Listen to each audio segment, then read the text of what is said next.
سلام سلام دك عبيتي كمي ياتكم كمي نخوم كمي حديكم أمريكا زلهم كمي فيدكم كمي وعيلكم عد زلهم عالم ملء زلهم هزات تجراي خمون هزات إرترا وجناتنا قربتنا سلام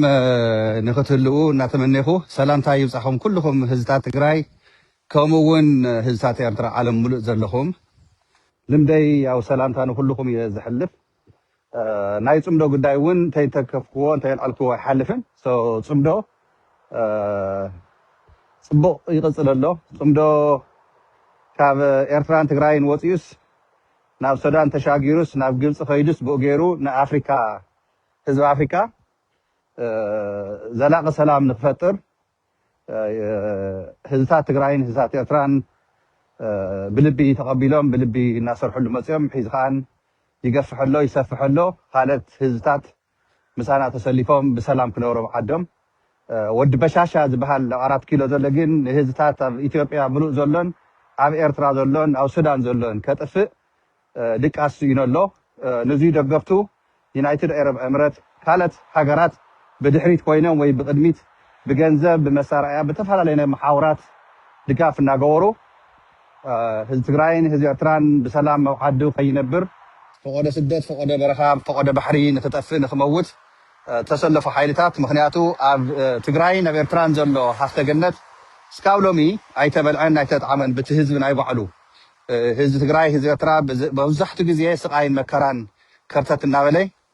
ፈቆደ ስደት ይብተን ጸኒሑ እዩ ሒዙ እውን ይብተን ኣሎ እዚ ነገር ጠጠው ክነብሎ ፅምዶ ዘላቂ ንኸውን ተሰላም ዘላቂ ንኸውን ረብሓታት ኣብ ህዝቢ ትግራይ ናብ ህዝቢ ኤርትራ ነትኩርና بسلام نخنبر وحس زخونت قرن أفريقيا ون كنفتر مستي قراء تناون سفحي له زخير زلو سلام صمدو كلكم تقبلوا وتسفان قبر زيله بلتقنا اني دانيال كبرت ان دانيال حسرت من ولم ان دانيال حسرت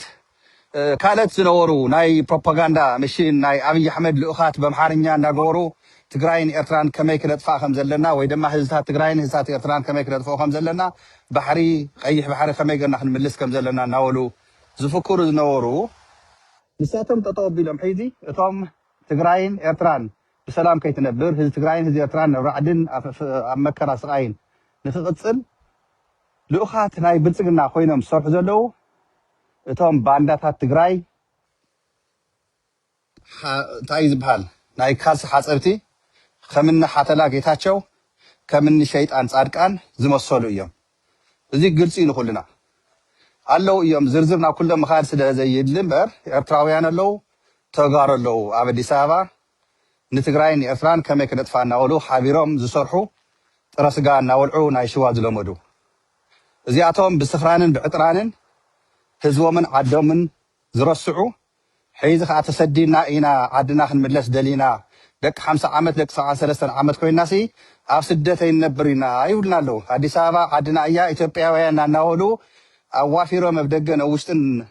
نهزو تقراين هزي إرتران أفرعدي أسقاي مكرا زوج نحوز أوصلو حيز جن هذه سبب عدنا كونتن سدتيا سلازي أقرب زي ما قال خناتينا إذا ما يفكر له وال ما زي تخين ما تي عامهم فريتنا يو تجرهم ون نفولتينا بجرا رعد فترة تجرا وايد حريز خمسة اللي تمسكرنا تي زلاق صمدو سلام زحارينا يوم مسلسات إرترا كم ون السودان مسجلسي خالد حجرات نحنا ونتأكرنا حيزي دلوات مخانا كلها على مرزل لها هزتات تجراي هزتات إرترا كترد اختقال لك أمريكا تعرض الأيان إثيوبيان إرترا زبها النجر وتعراق صقام يلن جن عصوات مخانو إرترا مس إثيوبيا تجراي زي والعرقي خمسة اللي قرصهم فلتو أنتم باندات تجراي مس إثيوبيا إرترا زي ولو عرقي خمسة اللي قرصهم فلتو صالح رحيزي لعلي إثيوبيا مسانا تسلف حيدي هزبي إرتران هزبي السودان نيو نحنا تجارو مس إثيوبيا نعرق ولا مجدي إرتراون وحس خوني زي يفكر الله حيلي 4 كيلو زقص الحيلي مس إرتران مس تجراين معري سرعة زلوه خبر زلوه ميت يزقبر نبر إرترا نبينا بوشتي تقرأي نبينا بوشتي التكايد عرقي مس ود بشاشة ود مشرفت كم زي اللي اختفلت لكم حزب إرترا سراويت إرترا منجس إرترا ترديوه فليتوس ኣብ ትግራይ ዝነበረ ጀነሳይድ ውግእ ጌጋ ከም ዝኾነ ኣሚኑሉ ድሕሪ ሕዚ ወገናትና ተጋሩ ወገናትና ኤርትራውያን ኣብ ግጭት ናብ ባእሲ ወይ ድማ ብኻልኣይ ሳልሳይ ዙር ኣምፂኻ ኣብ ክልቲኡ ማሕበረሰብ እዚ ዝመፅእ ባእሲ ሽርሒ ጉርሒ ጠጠው ኢሉ እዩ ጠጠው ኣቢልና ኢና ስለዚኡ ብዙ ተረዲና ናብ ትግራይ ክምለስ ኣብ ማሕበራዊ ሚድያ ዝተፈላለዩ ነገራት እናተወንዝዐ ከም ዝቐነየ يردن إيو كلنا ببزرخونا إيو حابريتاتاتن بنكاتاتلو زولنا نجاراتن أزينا ناي عدنا قداي ناي تقراي بتعمل زحسونا نجارات زحسون نجارات مخول أنا بعلي information check ناقوركو نتقراي يستقم أما حرم ميديا أو إذا ما أبدي ناي فيسبوك أي نامسحو تصاني حلو حيزون قصديه حدا نجار كلكم حدا نجار كأنا يتردني صحافكم ملايون يغني لي تجارو قال يوم تجارو نتقالس زي خورو نزك أقرن زي تشاون جن مخوات رايزة كنا سناب كلمة زمتو سلام انت أيو زيدي تاريخنا نحنا تجارو استقالس أكال زقودة لي جيجنا زخوني زراخة سلو زكاتر زنشوشو تحاوي زنوري وتم من ناولخم انشوا أنا إيه تقالاساي أنا إيه تمحارة أنا إيه مهور أنا إيه بعل مويا الناولي تجيجنا تقالا لاي زي خورلو باندات مالي حوحات يلان حوحات تبتين أي حوحات فريسة أي سراوي تقراي بدي أعرف نفسينا النابل زعجر نبرجين حيز خان أو كنميت النامس إيه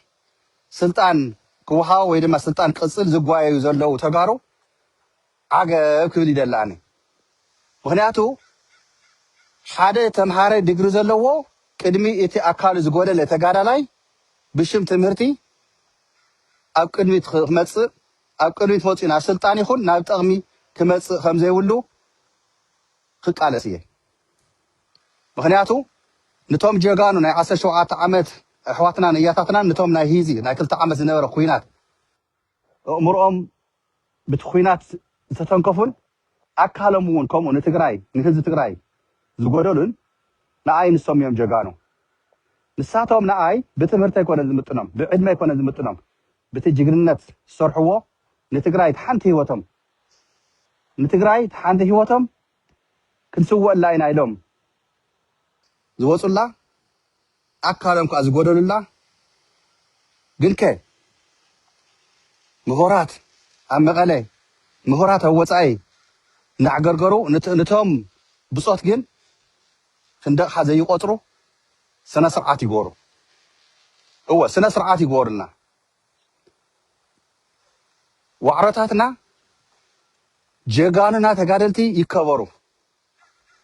ደርጊ ምስ ተደምሰሰ ተሸንደው ተጋደልትና ናይ ሒዚ ጀጋኑና ግን ከም ክጓሓፉ ክሽንደው ኣይንፈቅድን ኢና ኣድላይ እንተኮይኑ እውን ክንቃለስ ክንዋጋዕ ኢና ኣድላይ እንተኮይኑ ብሽም ምሁራት ብሽም ፈላጣት ግን ንስኹም መጀመርታ ዓይንኹም ከም ትነቕሩ ክትፈልጡ ኣለኩም እዚ ንኣይ እውን ሓዊሱ ማለት እዩ ብኢሊቲዝም ዝምራሕ ትግራይ ገደሉ እቶ ብምሁር እናበልካ ንሰባት ክተሸማቕ ነቲ ጅግና ዝኾነ ልዕሊ 80% ገባር ትግራይ ኮዩ ገባራይ ትግራይ ኮዩ ንሰራዊት ትግራይ ጅግና ገይርዎ ትናይ ሎጂስቲክ ትስንቂ ተሓገዝ ምን ድዮ ጅግንዎ ገባር ትግራዋይ ኣይኮነን እዩ እሞት ሓረስታይ ንሕዘይ ተማሂሩስ ንሓረስታይ ንዕካ ንስኻ ምሁርየ ፒኤችዲ ንሄኒ ዳክተር እከለዶ ምስተር እከለዶ ናበልካስ ንስኻስ ነቲ ህዝበይ ክተናሹ ኣይሰርሕን እዩ ነገር እዚ ነገር ናይ ቀደም ዝሓለፈ ንዕቐት ፈሊጥና ኢና ንሕና ንእሽተይ ተማሂርና ንሕና ትሕቲ ትዘምሃረና እምበር ልዕሊ ትዘምሃረና ክንንቀሳቐስን ክንፍክርን ኣይደልን እዚኣ ከም መልእኽቲ ሓዘለ እወ ትጅግና ተጋዳላይ በተለይ ናይ 17 ዓመት ዝነበረማ ደርጌት መሃርን ሃይለ ስላሴ መሃርን ኢሉ ነብሓጎታትናን ነቦታትናን ስለዚ ጨቆነ ንሳቶም ከኣነይ ካብ ማሕረስ ተጠወቢሎም ናብ በረኻ ኸይዶም ዋላ ፈንጂ ከመይ ጌርካ ካብ ጉድጓድ ይወፅእ ተዘይፈለጡ ህይወቶም እዮም ናፍቲ ፈንጂ እናወደቁ ትግራይ ትስዕር እናበሉ ተሰው እዮም መስዋዕቲ ከፊሎም እቶም ኣብ ርእሲ መሬት ዘለዉ ብፆቶም ታሪኾም ብደንብ እዮም ዝፈጥሩ ካብቲ ኣነ ክዝርዝሮ ዝኽእል ንላዕሊ ምክንያቱ ኣብኡ ነይሮም እዮም ኣብቲ ባይታ ብፆቶም ህይወቶም ክህቡ እንተለዉ ንትግራይ ከምኒ ጌታቸው ረዳ ከምኒ ጀነራል ጻድቃን ከራኽስዎ ከምኒ ዮሃንስ መንጋ ከምኒ ሳሞራ ከራኽስዎ ከምኒ ዘውዱ ከምኒ ወደንጥሩ ከምኒ ወደባቴ ከምኒ ተስፋይ ራያ ከምኒ ጓራያ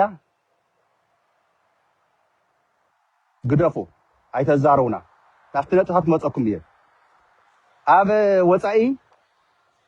ጀጋኑ ዝተባሃሉ መናእሰይ ሒዚ ከኣነ እየ 3 ዓመት ሙሉእ ሓብየን ፀኒሐን ውጥም ዝላ ዘለዋ ከምኒ መዓዛ ግደይ ከምኒ ኣላ ሰሎሞን ከምኒ ኣሰፋ ኣባይ እዚኣቶም ትግራይ ኣብ ቀረባ ግዜ ኩናት ተተወልዑ እስቲ ገንዘብ ምውፃእ ክጅመር እዩ ከመይ ገርና ክንሰርቕ ከመይ ገርና ክንበልዕ ይበሃል እዚዩ ኣይተዛረቡና በይዛኻትኩም ኣብ ሎስ አንጀለስ ካሊፎርኒያ መቕተልቲ ተመኪሩ ናይ መዓዛ ግደይ ተባሂሉ ተሰርሐ ፕሮፓጋንዳ ንፈልጦ ኢና እኔና ኣብቲ ባይታ ንመርሖ ዝነበርና ነቲ ሰላማዊ ሰልፊ እውን ካባይ ጀሚርካ ኣብ ርእሲ መሬት ኢና ዘለና ክቡራት ኣሕዋትን ናሓተይ እዚ ሕሶት ፕሮፓጋንዳ ናይ ተጋሩ ጠጠው ይበል ንሕርሜላ ኣረጋዊ ንቸርነት ከመይ ገይሮም ናብ ፀላእትና ከይዶም መን እዮም ቶም ቁፅሪ ሓደ ኣብቲ ናይ መኸተ ቃልስና መናእሰይ ኮይኖም ንመናእሰይ ዘሳግጉን ዘርሕቑ ዝነበሩ ኣብ ርእሲ መሬት ስለ ዘለና እስካብ ዘለናዮ እቲ ጉንሱ ተወሳኺ እውን መዓት ስለ ዘሎ ኣድላይ እንተኮይኑ ክንድርግሖ ኢና ብሽም ሓድነት ዘረግቲ ኣብ ውሽጥና ኮይኖም ከም ዓለቕቲ ንቃልስና ዘራኽሱን ንባዕሎም ዘዕብዩ ሰባት ኣብ ስርቅን ኣብ ምጭርዋርን ዝነበሩ ዘለዉ ሒዚ ከዓን 3 ዓመት ሙሉእ መዓዛ ግደይ በይ ነርኪ ኢልኩም ሕተትዋ ምስ መን ትሰርሕ ነርኩም ኢልኩም ሕተትዋ ምስ ንጌታቸው እንታይ ትሰርሕ ነይራ ምስ ዮሃንስ መዝገበ እንታይ ትሰርሕ ነይራ ምስ ውሽጣ ውሽጢ ሕወሓት ጠፊኣ እያ ድሕሪ ሒዚ የላን ተባሂሉ ክንደይ ካሕዳን ከም ዝተፈጠረ ፈሊጥና ኢና ስለዚ ውድብ ሕወሓት መንግስቲ ትግራይ ሰራዊት ትግራይ ህዝቢ ትግራይ መንጨብጨብተይንኹን ምሁራት እዮም እዚኦም መናእሰይ እዮም እዚኦም ዘይኮነስ መን እዩ ኣብ መስመሩ ቀጢሉ ንትግራይ ሒዙ እውን ተቃሊሱ ድሕሪ ውዕል ቪቶርያ መን ፈረኽረኽ ኢሉ ኩርኩር ናይ ፀላእትና ኮይኑ ንውድብ ሕወሓት ከፍርስ ንሰራዊት ትግራይ ከፍርስ እናሰርሐ ፀኒሑ መን ከ ኣብ ባይታ ይኹን ኣብ ስደት ኣብ ዳያስፖራ መን እናሰርሐ ፀኒሑ ባዕልኻ ህዝቢ ትግራይ ሰራዊት ትግራይ ውድብና ሕወሓት መንግስቲ ትግራይ ኣስተውዕል እቶም እንፈልጦም ድሕሪ ሒዚ ግን ኣይንሕልፎም ኢና ባዕልና ክነውፅኦ ኢና ትጉድ ንብለኩም ኣለና ኣለኹም ኢኹም መንጨብጨብቲ ብድሕሪት ናይ እዚኣቶም መቃጠርቲ መንጨብጨብትን መቃጠርትን ናይዞም ኣንፃር መኸተና ኣብ መኸተና ኣብ ስርቂ ኣብ ምጭብርባር ዝነበሩ መናእሰይና ዘርሐቁን ዘባረሩን ንሕና ዝበሉ ሒዚ ከዓ ዘይሮም መፅኦም ከም ብሓድሽ ቅልቅል ጀሚሮም ኣለዉ ፈልጠኩም ኢና እንታይ ስለ ዝኾነት እያ ኩናት ትኾን ትመፅእ ሒዚ ከመይ ንሰርቕ ድዩ መኸተ ንሕና ኢና ንመርሕ ኮ ኢኹም ትብሉ ነርኩም ኣብዚ ጠጠው ከብል እየ ናይ ዛዕባ እዚ ጉዳይ ሒዚ ዓብዪ ናይ ሎማዓንቲ ኣጀንዳይ ካብቲ ዝበልክዎ እስካብ ሒዚ እቲ ዝዓበየ ኣጀንዳይ ኣብ ውሽጥና ዝንሄ ፀገማት መቃልስትና ኮኑ ዘይመቃልስትና ኣብ ዝተፈላለየ ሶሻል ሚድያታት ማሕበረ ሚድያታት ቲክቶክ ይኹን ኣብ ዝተፈላለየ ዩቱብ ይኹን ዝተፈላለየ ነገራት ይንፀባረቕ ይመፅእ ኣሎ ደቂ ዓደይ ህዝበይ ሰራዊት ትግራይ ዳያስፖራ ትግራይ ህዝባዊ ወያነ ሓርነት ትግራይ መንግስቲ ትግራይ ክንፈልጦ ዘለና ትክክለኛ ክንፈልጦ ዘለና ኣብ ትግራይ መንግስትና ናብ ቦትኡ ብምምላሱ ደስ ዘይበሎም ሰባት ጥራይ ዘይኮነስ መዓንጦም ሸጥ ኣቢሎም መንግስትና ናብ ቦትኡ ከይምለስ እተቃወሙ ማእኸላይ ኮሚቴ ሕወሓት ሓደ ዛዕባ እዚ ክብል ደልየ እየ ኢሎ እየ ግን ክደግሞ እየ ካልኣይ ናይ ሰንትራል ኢንተለጀንስ ወይ ድማ ናይ ትግራይ ወታደራዊ ስለያ መሓውርና ናይ ተወልዲ ዕንብብ ጉዳይ ሒዙ እውን ተወልዲ ዕንብብ ከይትንከፍ ተወልዲ ዕንብብ ከይልዓል ዝተዋፈረ ሓይሊ ከም ዘሎ ሰራዊት ትግራይ መንግስቲ ትግራይ ህዝቢ ትግራይ ዳያስፖራ ትግራይ ትፈልጦ ኣለካ ነግረኩም እየ ትጉዱ ቅፅለሉ እየ ጠጠው ይብል ክቃለስ እየ ኣብ ኣክሱም ተኻየደ ውሳኔ ናይ ህዝባዊ ወያነ ሓርነት ትግራይ ወይ ድማ ናይ ማእከላይ ኮሚቴ ውድብና ሕወሓት ወይ ውድብና ክብለ እየ ውድበ ኢና ኣይ ውድብና እዩ ኩሉና ተጋሩ ካሕዳማት ኣለና ዝሓድናዮ ዝሓድኩምዎ ካሕዳማት ኣለኹም ክብል እየ መትከላውያን ኮይና ንውድብና ግን ነቕ ዘይበልና ሒዙውን ቃለስ ኣለና ተጋሩ ካብኣቶም ኣነ ሓደ ክነግረኩም ኣባል ውድብ ሕወሓት ይኮንኩን ኣባል ንኾነ ይኹን ብዘየግድስ ውድበይ ግን መዓንጣ ይሸጠ ቢለ ይድግፍ ምክንያቱ መዓት ሽመላት መናእሰይ ዓበይቲ ሰብ ሃፍቲ ድኻታት ዝኾኑ ገባራት ዝኾኑ ምሁራት ዝኾኑ ተሰውኡሉ ውድብ ናይ መዓት ህይወት መስዋዕቲ ዋጋ ተኸፊልዎ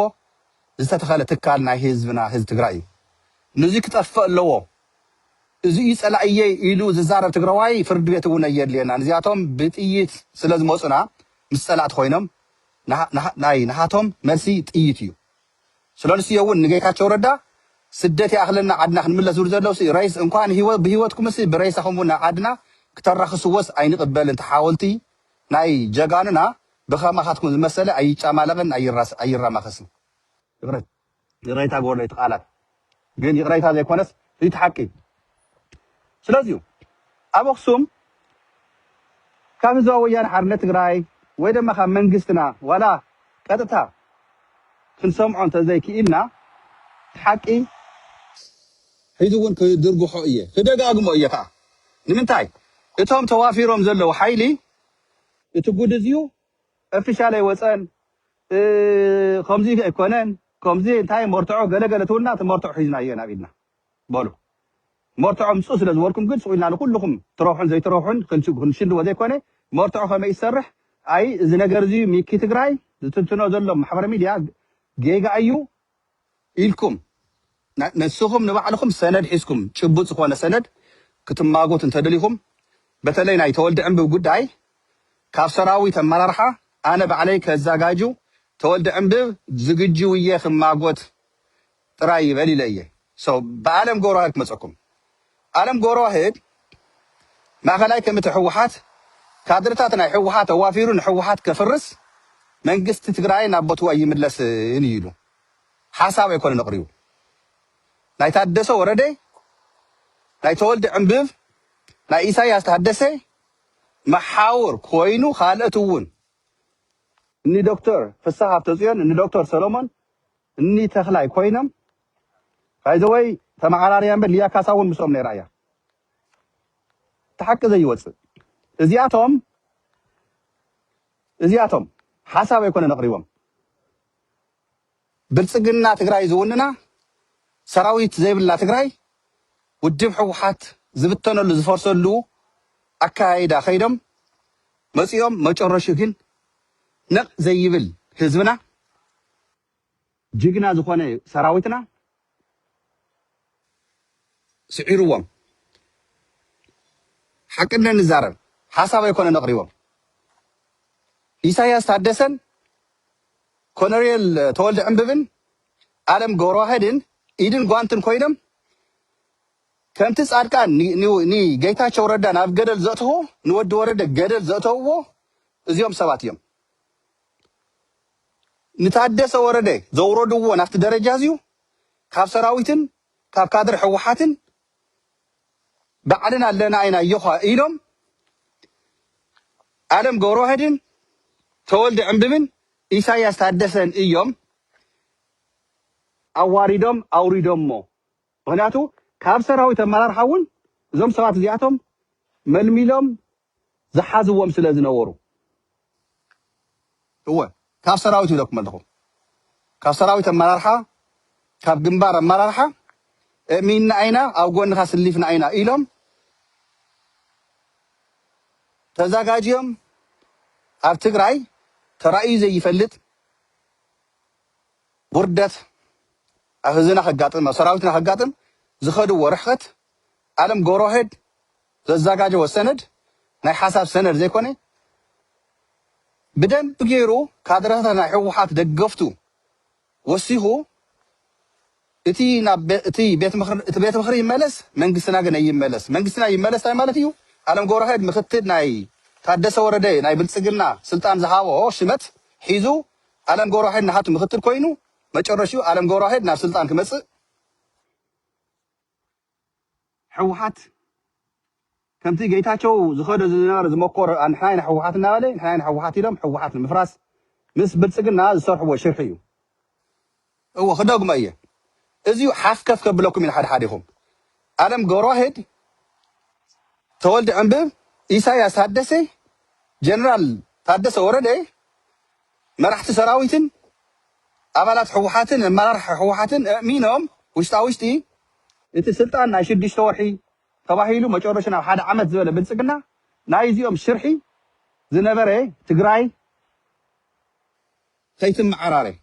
ህዝብና መጨረሹ ብስቃይ መከራ ይድኽብ ክንብርከኽ ዝኸድዎ ኸይዲ ህዝቢ ትግራይ ጠጠው ኣቢልዎ እዩ ከምታ ናይ ጌታቸውን ጻድቃን ዝኸድዋ ነበሩ ወፍሪ ኣብ ናይ ሒዚ ግን ከም ዝገበሉ ክትፈልጥዎም ዘለኩም ኣብ ጎኒ ታደሰ ወረደ ተሰለፉ ገብረ ዴላ እውን ኣለዎ እዩ ገብረ ዴላ ምስ ጸላእቲ በልጽጉ ክሒድ ኣይኮነን ኣትሊስት ገብረ ዴላ ሒዚ ተረዲእዎ ናብ ልብይ ደቃ ኣብቲ መኸተ ኣለኹ እየ ክሰርሕ እየ ይብል ኣሎ ኣብ መኸቱ ኣትዩ ክሰርሕ እዩ ኣብዚ ግን ክንስሕቶ ዘይብልና ውድብ ሕወሓት እትቐጽዖም ናይ ባዕላ ኣባላት ነቲ ውድብ ክገድፎ እየ መንግስቲ ትግራይ ግን ኣብዚ ሓላፍነት ኣለካ ተወልደ ዕንብብ ኣብ ዘለዎ እንድሕር ዝቕጽል ኮይኑ ሰራዊት ትግራይ ዳያስፖራ ትግራይ ህዝቢ ትግራይ ህዝባዊ ወያነ ሓርነት ትግራይ መንግስቲ ትግራይ ሓፈሻዊ ኩሉ እዚ ሓይሊ ዘለዎ ዘርዘርኩዎ ተወልደ ዕንብብ ናይ ሰራዊት ሰንትራል ኢንተለጀንስ ስለያ መሓውር ኣብ ዘለዎ ይቐጽል ዝብል ኣቋም ዝሓዙ ኣካላትን ክቕጽል ዝፈቕዱ ኣካላትን ኣብ ናይ ኢንሳ ናይ ብልጽግና ዝቋጻጸሮ ስለያ መሓውር ናይ ትግራይ ይኹን ስለዚሁ ጽባሕ ንግሆ ዓድና ክንምልስ መንእሰይና ናብ ኩናት ክንቀሳቐስ ናይ ስለያ መሓውር እንሳ ናይ ብልጽግና ኦሮሞ ሓይሊ ብኒ ተወልደ ዕንብብ ዝምራሕ ስለያ ናይ ትግራይ እዩ ዘዋፀና እዩ ትርጉሙ ሓዙኒ ከመይ እንተይልኩም ተወልደ ዕንብብ መጀመርታ ጀነራል ታደሰ ወረደ እዩ ኣጊድዎ መጀመርታ ንምንታይ ናይ ትግራይ ምስጢር ሕሊፉ ንብልጽግና እናሃበ ስለ ዝጸንሐ ምስ ብልጽግና ቀጥታ ርክክብ ስለ ዝገብር ነበረ ናይ ጽምዶ ጉዳይ እናሓለፈ ንብልጽግና ይህብ ከም ስለ ዝነበረ ኣሜሪካ ደጋጊመ ኢለኩም የቀዲመ ኣነ የዚ ነገር እዚ እውን ተዛሪበሉ ናይ ኣሜሪካ መጽኡ ናይ ኣሜሪካ CIA ናይ ትግራይ ጉዳይ ሕሊፉ እዩ ናይ ኣሜሪካ CIA ክንደይ ርሕቀት ከም ዘለዋ ብተወልደ ዕንብብ ገይራ ውድብ ሕወሓትን ሰራዊት ትግራይን ክተዳኸም ክተፍርስ ኣሜሪካ ባዕላ ኢዳእትያ ዝመኮረቶ እዩ ትጅግና ዝኾነ ሰራዊት ትግራይ ግን እቲ ጸጥታ ስለያ መሓውር ኣካይዳ እውን ኣቕድም ኣቢሉ ስለ ዝኸሸፎ ስለ ዘመዓራረዮ ክብረለኒ ናይ ኢንተለጀንስ ሰርሑ ሰባት ተወልደ ዕንብብ ትግራይ የጥፋሎ ኢልኩም ኣቋምኩም ሰጥ ኣቢልኩም ንመራሕቲ ሰራዊት ንስለያ መሓውር ሰራዊት ልዕሊ 9% 95% ኣቐዲምኩም አንቂሕኩም ባዕልኩም ነቂሕኩም መሓውር ስለያና ናብ ተወልደ ዕንብብ ዘይምምጻእኩም ቀዲምኩም ጀጋኑ ምዃንኩም ክብረለኒ ተወልደ ዕንብብ ሕድሕድ ናይ ስለያ ኸይድታት ዝፈልጦ ነይሩ ትግራይ ሒዝ በቃ ጠፊና መሃለና ስለዚሁ ተወልደ ዕንብብ መሓውር ዘርጊሑ ሒዚ ኣብ ማሕበረ ሚድያታት ዝሰርሖ ዘሎ ኣብ ትግራይ ተወልደ ዕንብብ ኣይመርሕን ዘሎ ናይ ስለያ መሓውር ተኣጊዱ እዩ ወዲ ወረደ መን እዩ ጌታቸው ረዳ ኣብ ስልጣን እንዳሃለወ ወዲ ወረደ መጀመርታ ንኣይ ትስልየን ኣለኻ ኢሉ እዩ ኣጊድዎ ፈልጥዎ ዘለኩም ዳሕራይ ተዓሪቆም ተወልደ ዕንብብን ጀነራል ታደሰ ወረደን ተዓሪቆም ቀጽል ኢልዎ ትሽርሒ ምሕሰብሉ ካብኡ ብሓደ ኮይኖም ምስኒ ኢሳያስ ታደሰ ምስኒ ዓለም ገብረዋሕድ ትግራይ ከመይ ንቋጻጸራ ትውድብ ከመይ ጌርና ነፍርሶ ከመይ ጌርና ክንቋጻጸራ ዳሕራይ ብልጽግና ኣዮኻና ኢና ኢልና ምስኒ ጌታቸው ምስኒ ጻድቃን ምዕራቕ እውን ቀሊል እዩ ኢሎም ዝኸድዎ ሽርሕን ተንኮልን እዚዩ መንግስቲ ትግራይ ይፈልጦ እዩ ውድብ ሕወሓት ይፈልጦ እዩ 99% ኣመራርሓ ሰራዊት ትግራይን 99% ሰራዊት ትግራይን ዝፈልጦ ጉዳይ እዩ ኣብ ስለያ መሓውር ዘሎ ናይ ሰራዊት ወታደራዊ መረጃ ፀረ መረጃ እዚ ኩሉ ጉድ ናይ ተወልደ ዕንብብ ዘይፈልጥ ትግራዋይ ኣብ ትግራይ የለን ኣብ መረጃ ዘሎ ኣብ መሪሕነት ዘሎ እዚዩ ንሕና ድሕሪ ሒዚ ንጫማለቕሉ ምሽጥር ወፀ ከመይና ከለ ወፀ ከመይ ኣይኮነን መን ክኸውን እንተሎ እዩ ዛዕባ ናይ ንትግራይ ዝሓድዋ ናይ ትግራይ ዘባላሽው ነገርን ክውቀሱ መን ምስኮኑ እዮም ከዘይንቀፉ ዘይውቀሱ ጌታቸው ረዳን ጻድቃንን ድሽካ ሒዞም ድዮም ኣብ ትግራይ ተኩሶምልና እንታይ ድዮም ገይሮም አንጻር መኸተና ሓይልታትና ከፍርሱ ይኸደለው ናይ ብልጽግና ለእኳት ኮይኖም ይሰርሑለው ኢልና እንዲና ዓጢቕና ኣሎም ካልእ እንታይ ገይሮምና ድዮም ናይ ንተወልደ ዕንብብ ናይ ኢሳያስ ታደሰ ካብዚ ዝፈልዮ ነገር የለን ሕጂ እንታይ ንሰምዕ ኣለና ሽምግልና ዶ ምርድዳ ዶ እንተ ከይዶምና ክጎድና እዮም ዶ ከምዚ ዶ ንምንታይ እዮም ዝኸዱ ትግራይ ዕፅውፅው ኣቢልካ እቲ ንትግራይ ከፍርስ ዝተዋፈረ ሓይሊ ኣብ ቀይዲ ዘይተእትዎ ንምንታይ ዲ መንግስትና ናብ ቦትኡ መፅኡ ንምንታይ ዲ ሓታትነት ክህሉ ንብል ዘለና እዚ እኮ እዩ እዚ ከይመፅእ ግን ኮነ ኢሎም 3 ዓመት ሙሉእ ኣብ ግዜያዊ ምድንጋር ዘፅንሑና ኣካላት ንሶም እውን ተሓተት እዮም 3 ዓመት ሙሉእ መንግስትና ሒዙ መፅኡ ኣሎ ፈልጥዎ ዘለኩም እዚ ጉዳይ እዚዩ ብደንቢ ብጥንቃቄ ክርአ ኣለዎ ተወልደ ዕንብብ ዘዋፈሮም ኣካላት ንፈልጦም ኢና እንታይ እናበሉ ይቃለሰለው ንፈልጦም ኢና እዚ ሓዙለይ ቀፂሉ ኣብ ትግራይ ጀነራል ሳማንጅስ ናይ ፀጥታ ኣመራርሓ ኣጊድዎ እዩ ተወልደ ዕንብብ ኣጊድዎ እዩ ኣብ ኣክሱም ኣኼባ ኣይተረኸበን ተወልደ ዕንብብ ንምንታይ ስለተኣገደ ኣብ ናይ ሰራዊት ኣኼባታት ተወልደ ዕንብብ ከይኣቱ ተኣጊድ እዩ ንምንታይ ምስጢር ናይ ኣኼባታት ይኹን ናይ ስለያ ይኹን ሕሊፉ ንፀላእቲ ስለ ዝህብ ናይ ብልጽግና ልኡኽ ስለ ዝኾነ ናይ ብልጽግና መሓውር ስለ ዝኾነ ስለዚሁ ተወልደ ዕንብብ ሰንትራል ኢንተለጀንስ ኮይኑ ይቐፅል ወይ ድማ ኣማኻሪ ኮይኑ ይቐፅል ኢልካ ዝሕሰብ ሓሳባት ሓሳብ ኣይኮነን እዚዩ ሓደጋ ንትግራይ መውደቂ ሕዚ እውን ውድብ ሕወሓት መንግስቲ ትግራይ ሰራዊት ትግራይ ንምፍራስ ኣብ ውሽጥና ተሰግሲጎም ለባም ዝፃወቱ ኣካላት ካብኣቶም ሓደ ተወልደ ዕንብብ እዩ ንሕወሓት መራሕቲ ውሽጢ ሰባት እናለኣኸ ባዕሉ እውን እንተይቀረየ ይቕረይታ ክብል እየ መሓሩኒ ክቕፅል እዮ ዘለኽዎ እናበለ ንህዝባዊ ወያነ ሓርነት ትግራይ መራሕቲ ኣመራርሓ ዘለዉ ሽማግለታት ይሰድድ ከም ዘሎ እናለመነ እናንኳሕኩሒ ዝውዕል ዝሓድር ዘሎ ኣብ መራሕቲ ሕወሓት መሓሩኒ እናበለ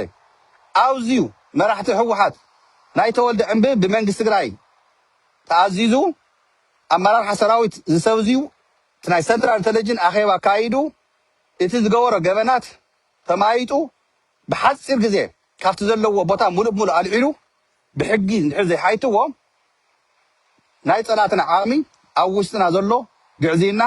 ኣብ ውሽጥና ዘሎ ፀገማት ተዘይፈቲሕና ሒዙ እውን ዋጋ ከኽፍልና እዮም ነብሷት እዚኣቶም ተወልደ ዕንብብ ንትግራይ ኣይኮነን ዝቃለስ ዘሎ ተወልደ ዕንብብ መብቱ ኣይኮነን ኣብ ሚድያ ወፅዩ ካብቲ 13 ናይ ሰራዊት ውሳኔ እቲ 7 ይቅበሎን ዝበለ መብቱ ኣይኮነን ናይ ሰንትራል ኢንተለጀንስ ሓላፊ እዩ ፖለቲካ መራሕ ኣይኮነን እዚዩ ናይ ፀላእትና ናይ ብልጽግና ዝበልዎ እዩ ኢሉና ስለዚሁ ብልጽግና እየ ናይ ተወዲበ ኣይከድን ኢሉና ሰራዊተይ ብፆተይ ዝወሰንዎ ኣይቅበልን ኢሉና እዩ ኣብ ሚድያ ባዕሉ ቃል ብቃል ይብለኩም ኣለኹ ነዚ ሽፋን ትገብሩ ዘለኹም ሰባት ግን ሼም ኦን ዩ ስጥራ ኣይኮነን መንግስትና ከይምለስ እውን ተቃዊሙ እዩ መን ስለ ዝኾነ ናፍቲ ኣኼባ ዘይምእታው ግን ፅቡቅ ውሳነ ተወሲኑ እዩ ፈልጦ ኣለና ሓቂ እሞ ትግራይ ሰንትራል ኢንተለጀንስ ናይ ስለያ መሓውር ትግራይስ ናይ ብልጽግና መሓውር ጌራ ትመራሕ ዲኹም ትውልና ዘለኹም ኣብ ሰዓት እዚዩ ከማ ድያ ትኾን ዘለዋ ከማና ትግራይ ክነድሕን ወይስ ፎሎወራት ስለ ዘዕበይና ሚድያ ስለ ዝሓዝና ቲክቶክ ስለ ዝኸፈትና ዩቱብ ስለ ዝኸፈትና ፌስቡክ ስለ ዝሓዝና ከም ድሌትና ክንዕንድር ኢና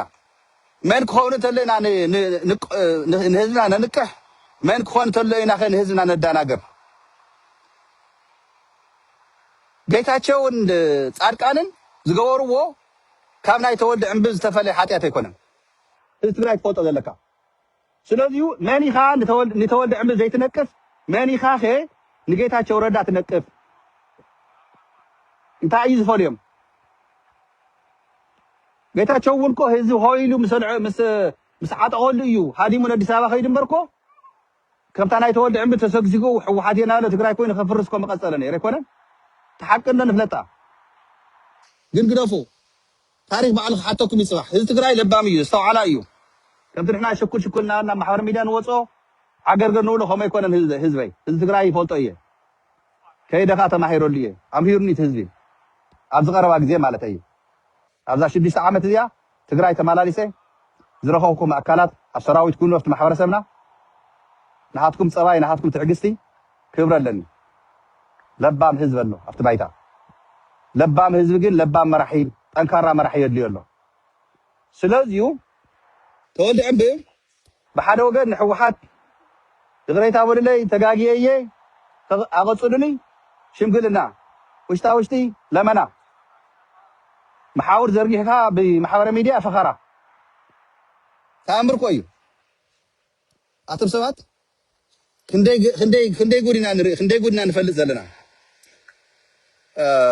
مرتعوز بهالنجر حدش كو أمكو أخوين يروح لخواني بزح بوتا فلا لي محاور ميديا نتفتي مرتعيولو مرتعني هنانو لو كملنا أما رحان نايسلا محاور يخون ساتقراي حد زفوتو إلى تولد عمبب خحدت ناي تولد عمبب زي يفلت ناي خحدت ناي تولد عمبب زي يفلت أما رحا ويدما ناي سلا محاور ناي تستا محاور أتقراي انتليو مستسلعي مسو تسلف أكل بتشاي زي قلتيو حزب تقراي فلت دياسبرا تقراي فلت سراوي تقراي تتنكر من يزل لو قلناها تقولنا تمسخها زني هي أيو تعبي ناتكا صلاة خوينو نايت صلاة محاور عام زي كله سويش هذا اللي تسفزيجو ينصلاة إن على فزل زلوا تقروا يا بخا مريحنا خوينو أو وافيرو سبحانه جوز مريتنا خنوسد ناف معرف نكرد لنا نسو يتمشتر ناوس أخوهم نتم صلاتنا نسو ذو وافرم أيو نصلاتنا حدا خمس لنا زي فلتيو قلت ايو سلازيو انا بحالكم كدبدم تلخو انت عايز الريني كالي ترافس توم مرحتي حاد يومس حيزن لهم يه انت باير رومنس قدام كوصوم يه نابلي بعلو صحافهم سندات تولد عمد بلو يومني حاد السوشيال ميديا زنطفو خمسة هاوم يفلت يه خمس داقاتامي انت تلعيله وانت تأثيره باقاتكم قوس غيركم انت دياسبرا نتوش زلون دمص خون نيلو سندات صحيفو زحاوم سبات اللويم تولد عمبب وانجلنيا خمسة يكونه تولد عمبب مستر ناي تقراي حليفو خمسة هابي بعلو بحصوت سندات اوافيرو خالي ترف قرشو نخفلي بايزوي جلزم نخفلي بعلو تولد عمبب محاور زرقيحو قرش زخفولو ناي تولد عمبب كم تبلصقنا زغورو قرش نخفلي مستر ناي تقراي زجز بنسقنا أوش تم قالن يوكم تولد عمبب زبها ناي سنتران انتلجي كوينو مريحنا تقراي كيول علو بجزياو مدنقار 3 عامات مولو ناي تقراي مشتر ناشطي اسكاب امريكا زرقحو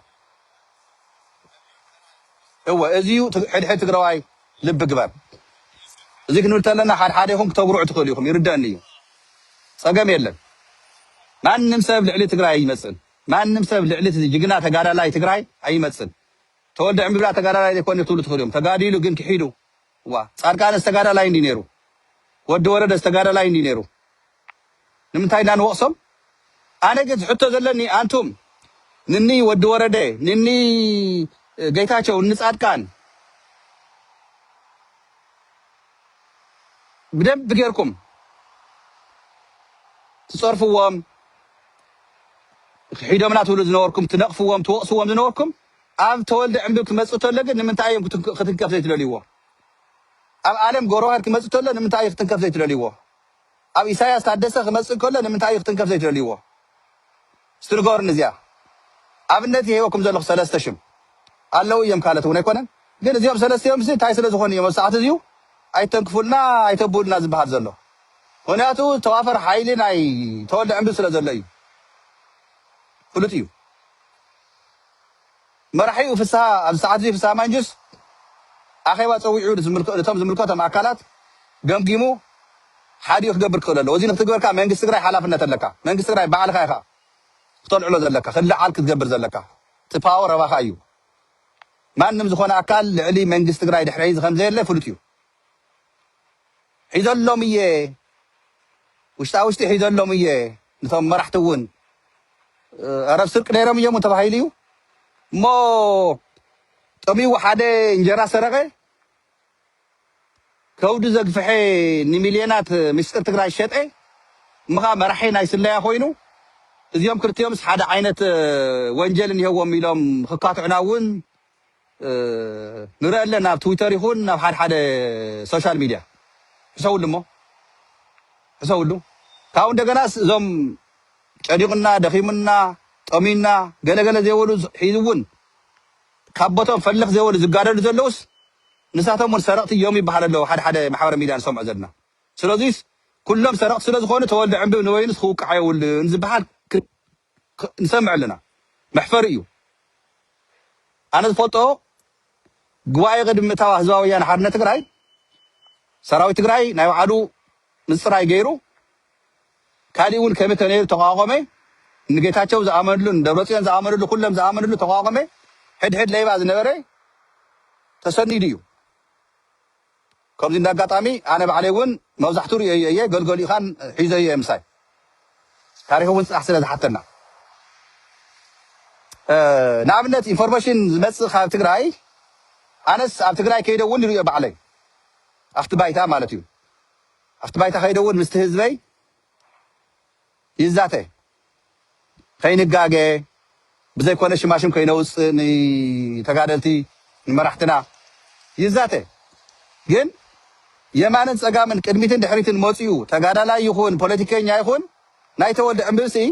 ካብ ክልተ ሰብ ሰነዳት ተዝወሃበን ነይሩ ወይ ድማ ተሰምዕ ነይረስ ምሰጋእኹ ነይረ ካብ 5 ተዝኸውን እውን ንእሽተይ ምተጠራጠርኩ ነይረ ካብ 10 ተዝኸውን እውን ንእሽትለይ ምሰጋእኹ ነይረ ኣነ ዝገርመኒ ግን ኣብ ትግራይ ካብቶም ናይ ተወልደ ዕንብብ ክሕደት ንፀላእትና ኢንፎርሜሽን ንሃበ ከም ዝፀንሐ ምስ ስለያ ናይ ኣሜሪካ ሲኣይ ከም ዝተራኸበ ምስጢርና ሕሊፉ ከም ዝሃበ ካፍቲ ዝፈልጥ ዘይፈልጥ ቁፅሪ ንገሩኒ ዘይፈልጥ ነገር እዚ ቁፅሪ ንገሩኒ ምክንያቱ ኣነ በቲ ዘለኒ ሓበሬታን ኣነ በቲ ኣብቲ ባይታ ይኹን ሒዙ እውን ካብቲ ባይታ ዘለው ዝረኽቡ ሓበሬታን ሓደ ነገርን ብጣዕሚ ቃልይ ዝሓፅረኒ ክገልፆ እውን ስሩ ስለዚ ኣብ ውልቀ ሰባት ኣትኩርና ኣይንመርኮስ ኣይተንክፉልና ውልቀ ሰባት ትብሉ ዘለኹም ኣሕዋት ደቂ ኣንስትዮን ደቂ ተባዕትዮን ዓበይትን መናእሰይን ኣይንጋገ ሓደራ ኣይንጋገ ተወልደ ዕንብብ ንትግራይ ሕሊፉ ሂብዋ እዩ ተወልደ ዕንብብ ልኡኽ ናይ ኣብይ ኣሕመድ ዓሊ እዩ ተወልደ ዕንብብ ሰንትራል ኢንተለጀንስ ካብ ዝእገድ ፀኒሑ እዩ ብናይ ባዕሉ ቅርሺ ብናይ ባዕሉ መሓውር እዩ ሒዙ እውን ኣብ ትግራይ ንእዮም ሒዝ ሰባት ብሕጊ ዝድለዩ ውሽጣዊ እንታይ ይሰርሕ ኣሎ ከመይ ይዋፍረሉ ንፈልጦም ኢና ፍለጡ እዮም ሰበር ዜና ፖስት ኣለኒ ኢለኩም እየ ሎማዓንቲ ተናዊሓ ኣላ ንሳ ንእሽተይ ትዕግስቲ ሃው ሰበር ዜና እንታይ ከም ዝኾነስ ከምፅልኩም እየ ኢኹም ድሓን ኣንፈታት እውን ትረኽቡ ኣለኹም ይነግረኩም ኣለኹ ትጉድ ግን ክወፅእ እዩ ክነትዑ ሂዘ ኢኹም ትግራይ ግን ኣይትፈርስን ትግራይ ግን ብብልፅግና ኣይትምራሕን ፅባሕ ንጎ ሚኪ ተበልፂጉ ሚልዮናት ህዝቢ ኣለነት ባይታ ይኹን ኣብ ደገ ንሚኪ ረጊፁ ክሳዱ ሓኒቑ ንፀላእ እውን ረመፅ ኮይኑ ዝቃለሶ ብውልቀ ሰባት ኣይኮነን ትግራይ ትዕወት ሓፈሻዊ ክንቃለሰልና እያ ትግራይ ትዕወት ውልቀ ሰባት ከተዓናቕፉና ይኽእሉ እዮም ውልቀ ሰባት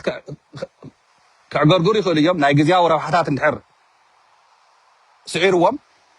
መጨረሹ ግን ካብ 10 እስካብ 12 ሚልዮን ዝኣክል ህዝቢ باي ذا واي እዚኣ ሁለኩም ካው ከተኻለን